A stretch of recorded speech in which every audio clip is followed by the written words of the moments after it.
ईश्वर की शपथ लेता हूँ, सत्यनिष्ठा से प्रतिज्ञान करता हूँ कि मैं विधि द्वारा स्थापित भारत के संविधान के प्रति सच्ची श्रद्धा और निष्ठा रखूंगा तथा जिस पद को मैं ग्रहण करने वाला हूँ उसके कर्तव्यों का श्रद्धापूर्वक निर्वहन करूंगा। जी हाँ, यही है उपराष्ट्रपति के पद की शपथ। इसमें मैं और ईश्वर के बीच अभी तक 14 उपराष्ट्रपतियों के नाम दर्ज हो चुके हैं। उपराष्ट्रपति जो भारतीय गणराज्य में दूसरा सबसे बड़ा सर्वोच्च दायित्व है। अगर इस पद पर रहते हुए किसी भी कारण के चलते उपराष्ट्रपति को इस्तीफा देना पड़ जाए तो 60 दिन के भीतर भीतर नए उपराष्ट्रपति का निर्वाचन कराना पड़ता है। भारत में उपराष्ट्रपति का चुनाव राष्ट्रपति के चुनाव से थोड़ा सा अलग है, लेकिन दिलचस्प है। इसे सरल भाषा में सहज तरीके से हमें और आपको सबको समझना चाहिए कि आखिर संविधान में क्या है उपराष्ट्रपति का विधान।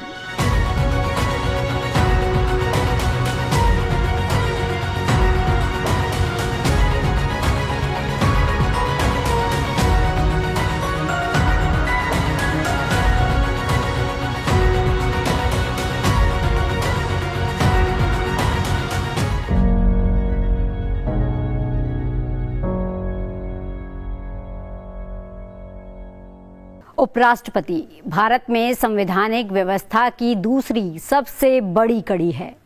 वो राष्ट्रपति की अनुपस्थिति में देश के राष्ट्रपति की भूमिका का निर्वाहक है। संसद के उच्च सदन राज्यसभा का सभापति भी है। देश में उपराष्ट्रपति की भूमिका कितनी क्या होती है, उसका चुनाव कैसे होता है, इसे लेकर देखते हैं ये रिपोर्ट। देश में उपराष्ट्रपति की भूमिका कितनी अहम होती है, इसका अंदाजा आप इसी से लगा सकते हैं कि संविधान में व्यवस्था है कि उपराष्ट्रपति का पद खाली होते ही भारत का निर्वाचन आयोग 60 दिन के भीतर नए उपराष्ट्रपति का चुनाव कराएगा।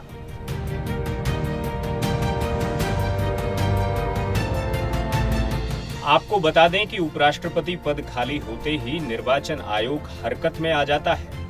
चुनाव की तैयारियां तेज हो जाती हैं, तारीख तय होती है, उम्मीदवारों के नाम आते हैं, नाम के साथ प्रस्तावक आते हैं, अनुमोदक आते हैं, फिर वो तारीख आती है जब उपराष्ट्रपति के चुनाव के लिए संसद के ही किसी कक्ष में बूथ बनाकर बैलेट पेपर से वोट होता है।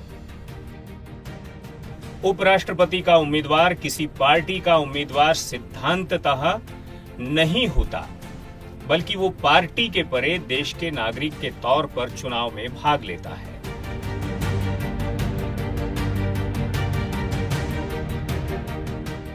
हालांकि पार्टियां उसे अपना अपना समर्थन जरूर देती हैं।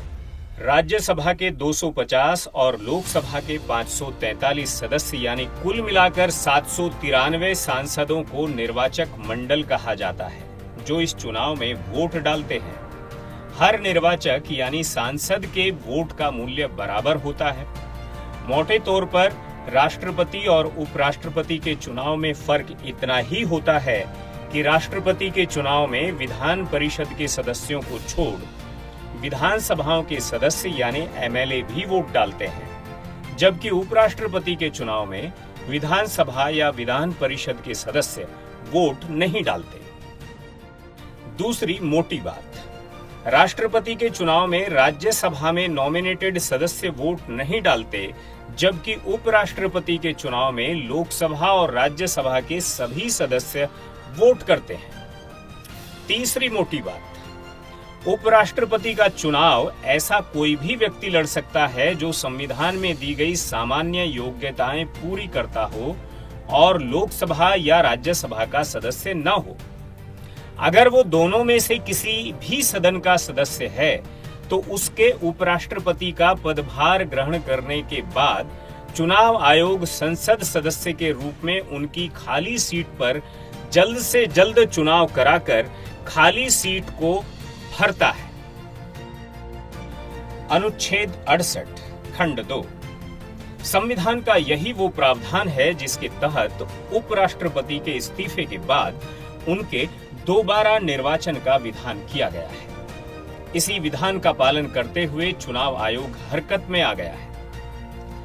जैसे ही गृह मंत्रालय ने 22 जुलाई 2025 की अपनी राजपत्र अधिसूचना SO 3354E के माध्यम से उपराष्ट्रपति श्री जगदीप धनखड़ के इस्तीफे को अधिसूचित किया, वैसे ही भारत के निर्वाचन आयोग ने भी अगले उपराष्ट्रपति को लेकर अपनी तैयारियों की सूचना देश को दे दी। आपको बता दें कि भारत के निर्वाचन आयोग को अनुच्छेद 324 के तहत उपराष्ट्रपति के पद के लिए निर्वाचन कराने का अधिकार प्राप्त है। उपराष्ट्रपति के पद के लिए निर्वाचन राष्ट्रपति एवं उपराष्ट्रपति चुनाव अधिनियम 1952 और उसके तहत बनाए गए नियमों यानी राष्ट्रपति एवं उपराष्ट्रपति निर्वाचन नियमावली 1974 द्वारा नियंत्रित कर इसे संपन्न कराया जाता है। जाहिर है कि इसी को लेकर भारत निर्वाचन आयोग ने उपराष्ट्रपति निर्वाचन 2025 से संबंधित तैयारियां पहले से ही शुरू कर दी हैं। जाहिर है इसके लिए निर्वाचन आयोग को निर्वाचक मंडल की तैयारी के साथ साथ रिटर्निंग ऑफिसर और सहायक रिटर्निंग ऑफिसर के नाम तय करने होंगे, चुनाव के लिए जगह तय करनी होगी, तारीख तय करनी होगी और यहाँ तक कि नतीजों की तारीख भी तय करनी होगी। इस पूरे प्रोग्राम के साथ शुरू होगा उपराष्ट्रपति चुनाव के नामांकन का काम। इसमें हर उम्मीदवार को 20 प्रस्तावकों और 20 अनुमोदकों के साथ चुनाव आयोग के सामने पेश होना होगा और इसी के साथ शुरू हो जाता है चुनाव प्रचार का सिलसिला। हालांकि इस पूरे चुनाव में अधिकतम मतदाताओं की संख्या पूरे 800 भी नहीं है, इसलिए सीमित प्रचार के जरिए प्रत्याशी अपने चुनाव प्रचार को आगे बढ़ाते हैं। जैसे कि हमने पहले ही बताया कि उपराष्ट्रपति का प्रत्याशी किसी पार्टी का सदस्य नहीं होगा। हाँ, वो पार्टी समर्थित जरूर हो सकता है। उपराष्ट्रपति का चुनाव लड़ने की योग्यता क्या होती है, तो ये सामान्य ज्ञान का वो सवाल है जिसे आमतौर पर भारतीय जानते हैं कि उसे भारत का नागरिक होना चाहिए, वो 35 साल की उम्र पूरी कर चुका हो, राज्यसभा के सदस्य के रूप में निर्वाचित होने के लिए योग्य हो, भारत सरकार, राज्य सरकार या किसी अधीनस्थ स्थानीय प्राधिकरण के अधीन किसी लाभ के पद पर न हो। अगर कोई उम्मीदवार इस योग्यता को पूरी करता है तो शुरू होता है उपराष्ट्रपति का चुनाव। इसके लिए भारत का चुनाव आयोग उपराष्ट्रपति पद के लिए चुनाव संपन्न कराता है। उपराष्ट्रपति के चुनाव में लोकसभा के 543 और राज्यसभा के 250 सदस्य, जिनमें राज्यसभा के 12 मनोनीत यानी कुल मिलाकर 793 सांसद वोट डालते हैं, जिसमें हर सांसद के वोट का मूल्य बराबर होता है। उपराष्ट्रपति के चुनाव को लेकर एक मोटी सी बात यह है कि इसमें लोकसभा और राज्यसभा के सभी सांसद हिस्सा लेते हैं, जिनमें मनोनीत सदस्य भी शामिल हैं। लेकिन इसमें भी कुछ ऐसे नियम हैं जिन्हें समझने के लिए आपको इसका गणित समझना जरूरी है।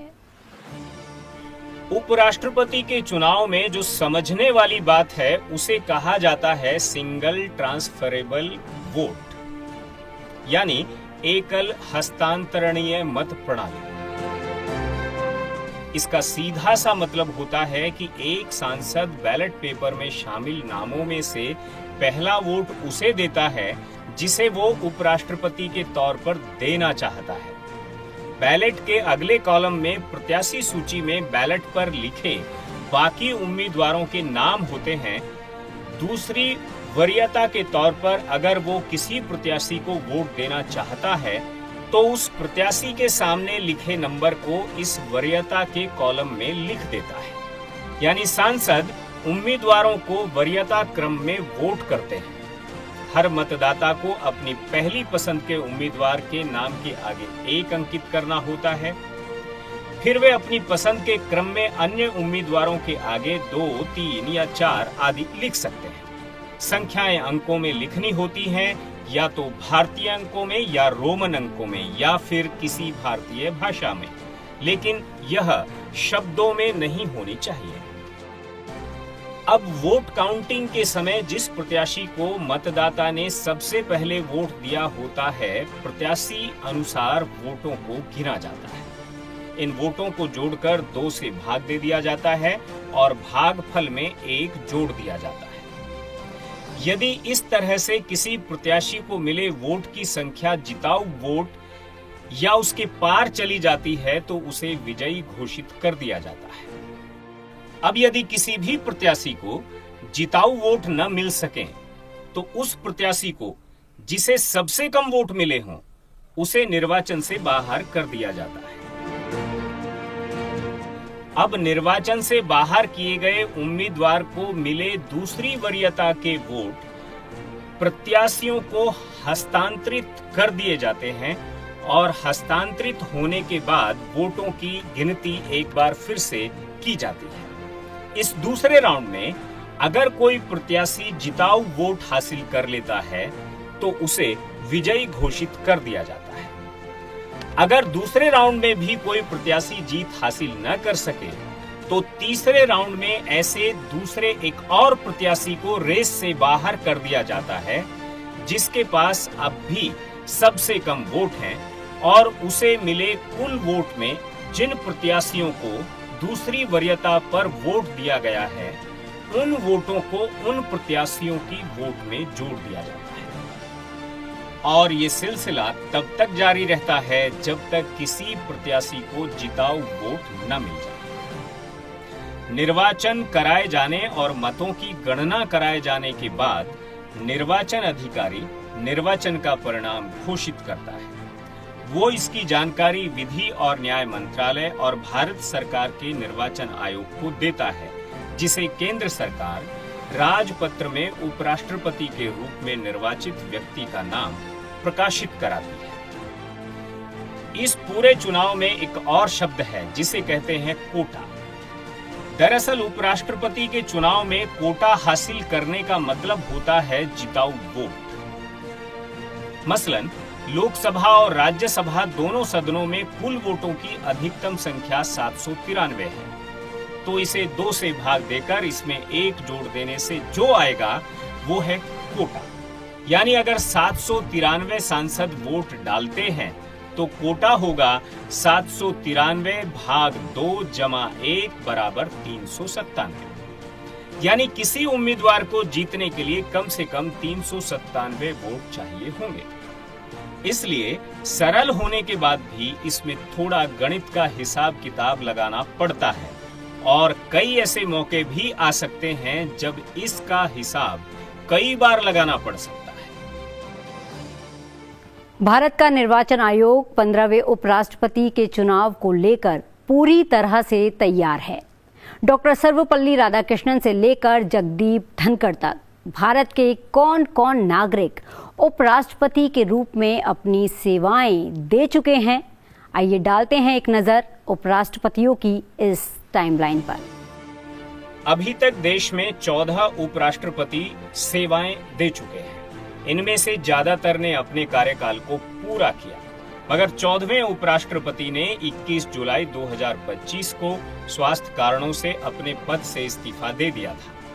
दरअसल ये सफर देश के पहले उपराष्ट्रपति डॉक्टर सर्वपल्ली राधाकृष्णन से शुरू हुआ था।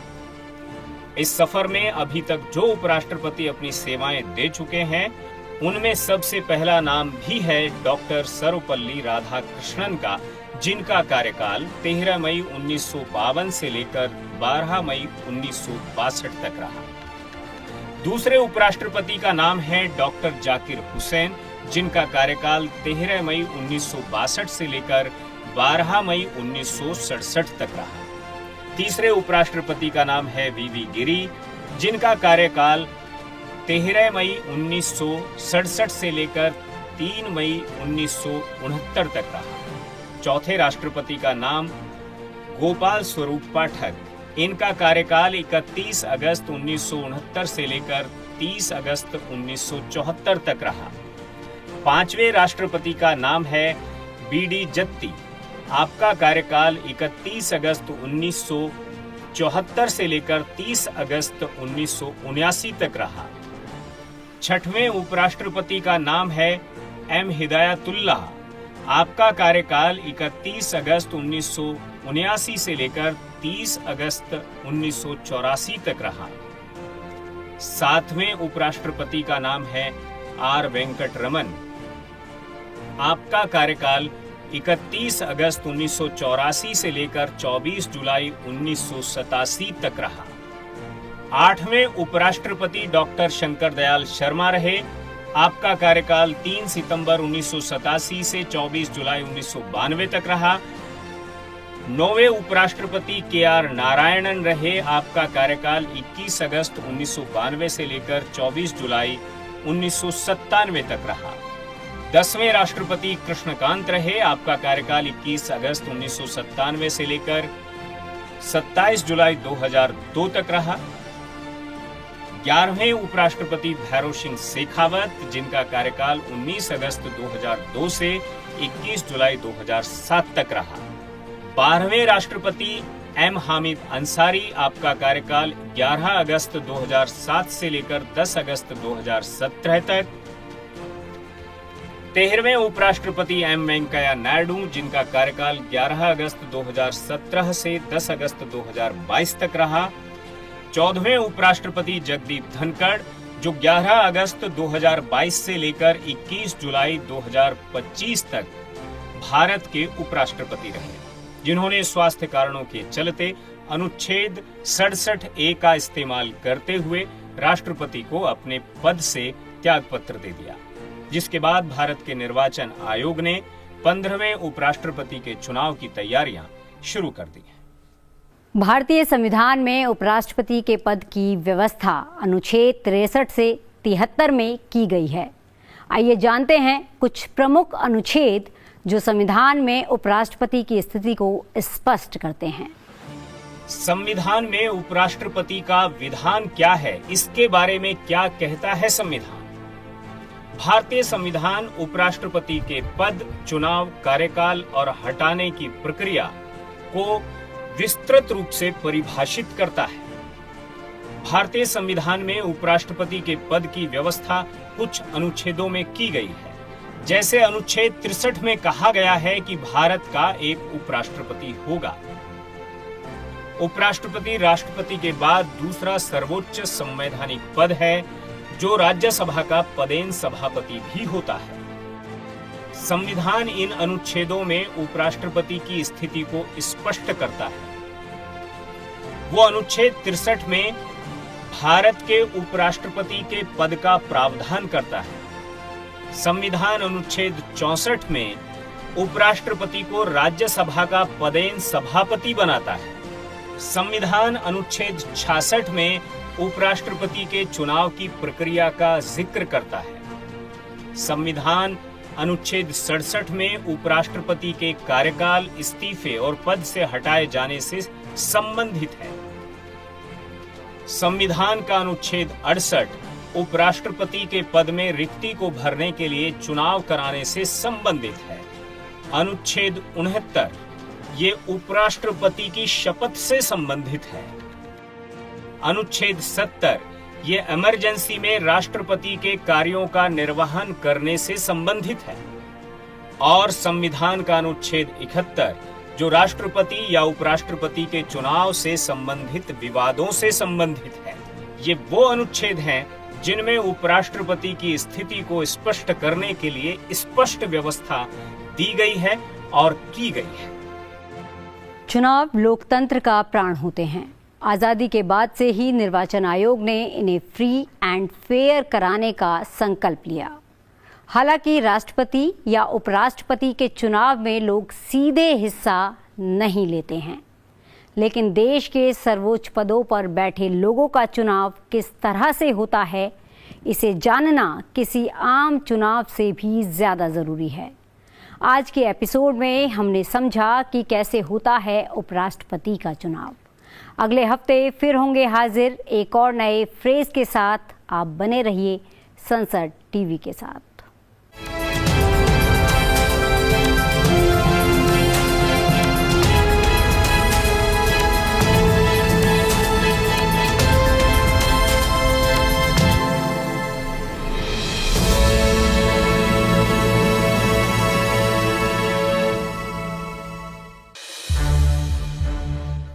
तक टीवी के और भी प्रोग्राम्स देखने के लिए सब्सक्राइब करें हमारा YouTube चैनल और हाँ, इन्हें लाइक और शेयर करना ना भूलें।